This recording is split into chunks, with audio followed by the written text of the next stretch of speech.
평안히 잘 주무셨습니까? 네. 사회가 많이 혼란스럽고 급변할 때에 우리는 하나님의 말씀이 우리의 삶을, 우리의 마음을 더욱 다스리시도록 우리를 날마다 내어드리는 일에 더 열심을 내어야 할 것입니다.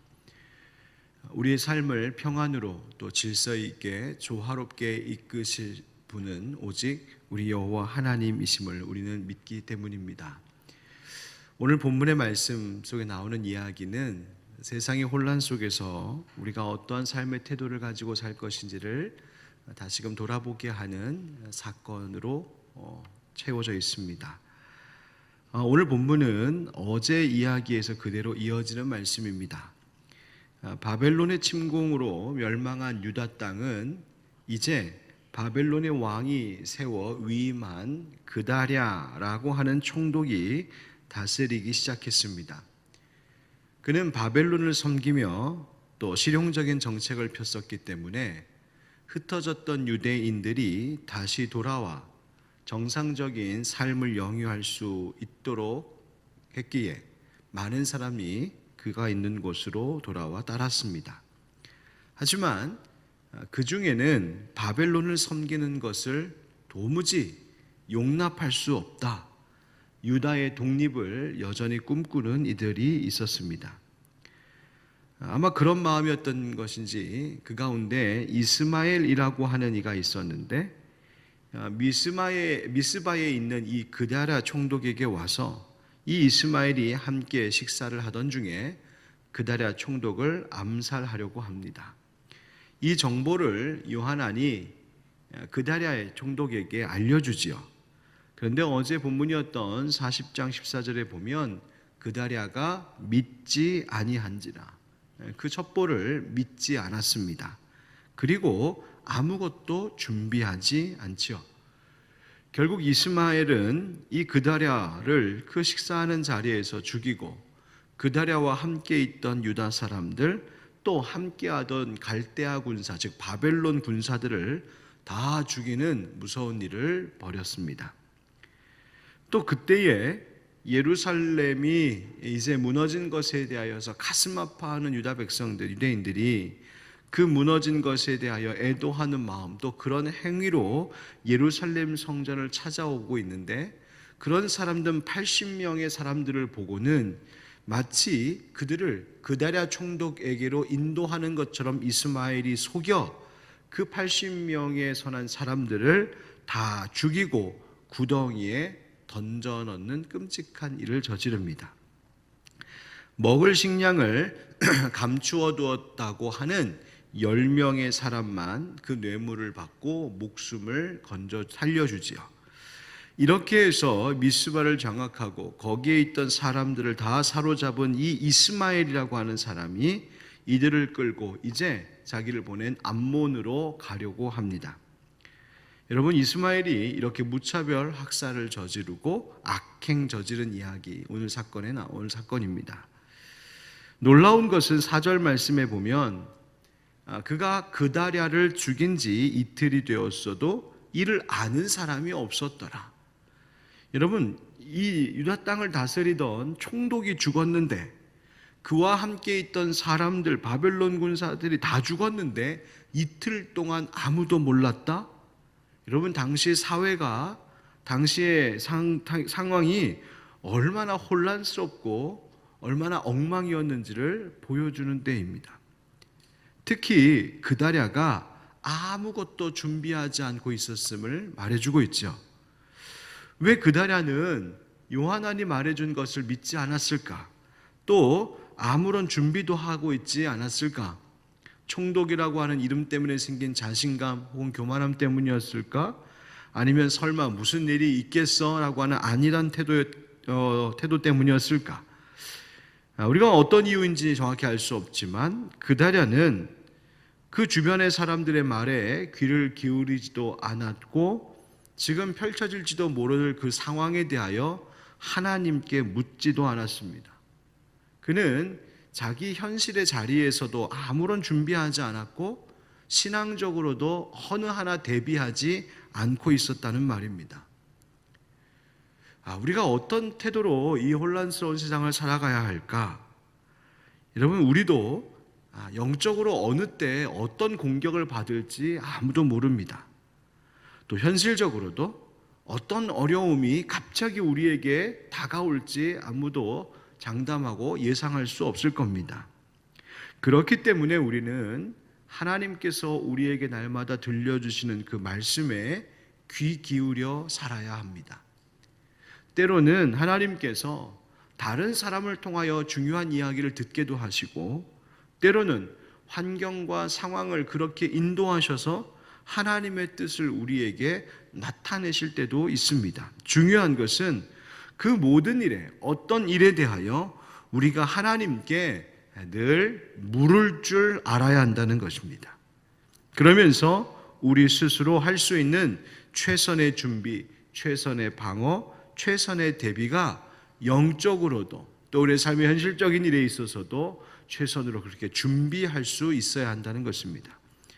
우리 사랑하는 기도의 동역자 여러분, 그다랴처럼 들려오는 것에 대하여서 무시하지 않고 안일하게 여기지 않고 늘 우리에게 있을지 모를 여러 일들에 대하여 하나님의 뜻을 묻고 대비하는 모두가 될 수 있기를 주님 이름으로 축원드립니다. 이스마엘이 왜 그다랴 총독을 죽였는지, 왜 그렇게 많은 사람들을 무차별 죽였는지 그 이유를 성경은 정확히 말하지 않지만, 다만 당시 사회 분위기가 얼마나 혼란스럽고 또 처참했는지를 보여주는 이야기입니다. 나라가 망하니까 이렇게 되는 거예요. 하지만 이스마엘이 왜 이런 일을 벌였는지 우리가 정확한 그 의도를 다 파악하기는 어렵지만, 이스마엘이 어떤 마음과 어떤 태도의 사람이었는지는 알 수 있습니다. 그다랴 총독을 죽인 것을 보면 그는 하나님의 뜻과 계획에 대해서는 별로 관심을 갖고 있지 않았음을 알 수 있습니다. 바벨론 침공으로 유다가 멸망한 이유, 그것은 유다 백성들이 하나님 앞에 범죄하고 불순종했기 때문이라고 하나님 누차 말씀하셨지만, 유다의 죄에 대하여, 자신들의 죄에 대한 참회, 그런 돌아봄은 하나도 없었다는 말입니다. 또 이스마엘은 어떤 사람이었을까? 바벨론의 통치를 받아야 하는 이 기간이 분명히 있었고, 그 통치를 받는 기간 동안 바벨론 잘 섬기며 살아라, 그러면 반드시 회복시키실 때가 있다라고 하시는 하나님의 뜻, 그것도 이스마엘은 귀담아 듣지 않았던 것이 분명합니다. 또 모든 권위가 하나님께서 세우신 권위일 것인데, 총독 그다랴를 암살했다는 것은 하나님의 권위도 무시했다는 것이죠. 그런데 또 오늘 말씀 8절에 보면 이 이스마엘이 먹을 것, 물질을, 뇌물을 받고 그 성전으로 올라오는 사람들을 그 중에 10명은 살려준 이야기가 나옵니다.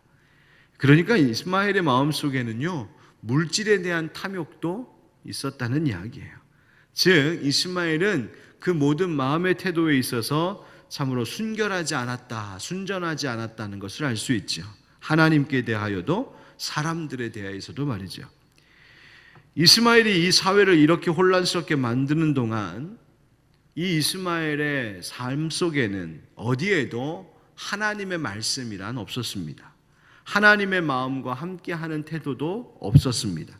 하나님의 말씀이 그의 생각, 그의 중심, 그의 판단을 이끄는 흔적이 전혀 없었다는 말입니다. 그 결과는 비극이었고 처참한 것이고 사회를 혼란스럽게 하는 일이었습니다. 하나님께서 예레미야를 통하여서 말씀하셨던 것, 그 선포되었던 것, 그도 역시 이스마엘도 듣고 기억했어야 하는데 그러지 않았던 것이죠.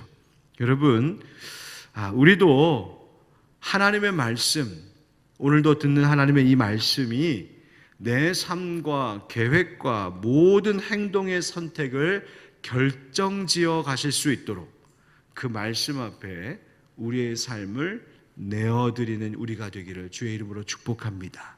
그렇지 않으면 우리의 생각, 우리의 판단이 그저 세상의 상황과 사람들의 말과 내 안의 욕망에 이끌려 그렇게 나의 모든 행동과 생각들이 결정지어진다면 그것이 낳는 결과는 바로 이 이스마엘의 모습과 같이 비극적이고 혼란스럽고 처참한 것일 뿐 우리에게 어떤 선한 것도 기대할 수가 없기 때문입니다.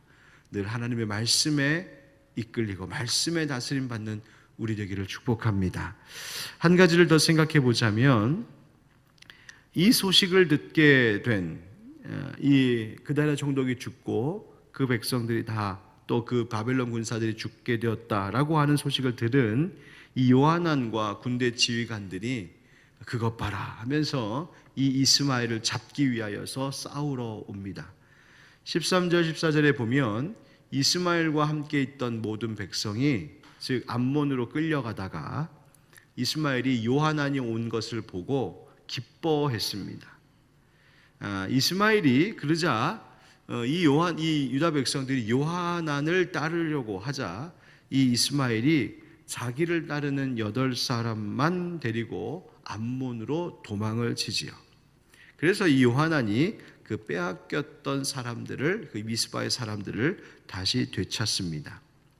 자, 이 요하난이 지금 총독도 사라지고 이 요하난이 지금 그 사람들을 다 맡게 되었는데 이제 그럼 어디로 가야 될까? 어떻게 해야 될까?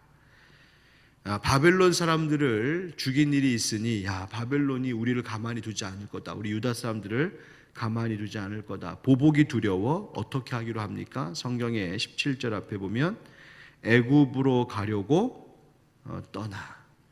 제가 읽어볼게요. 17절 18절 애굽으로 가려고 떠나 베들레헴 근처에 있는 게롭김함에 머물렀으니 이는 느다냐의 아들 이스마엘이 바벨론의 왕이 그 땅을 위임한 아이감의 아들 그다랴를 죽였으므로 그들이 갈대아 사람을 두려워함이었더라. 아멘.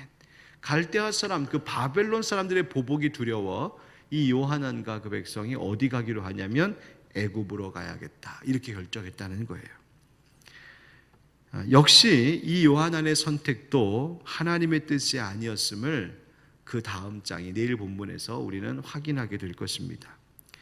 하나님의 뜻은 위험할 때 하나님의 말씀하신 그 길에 더 순종하는 것에 있습니다.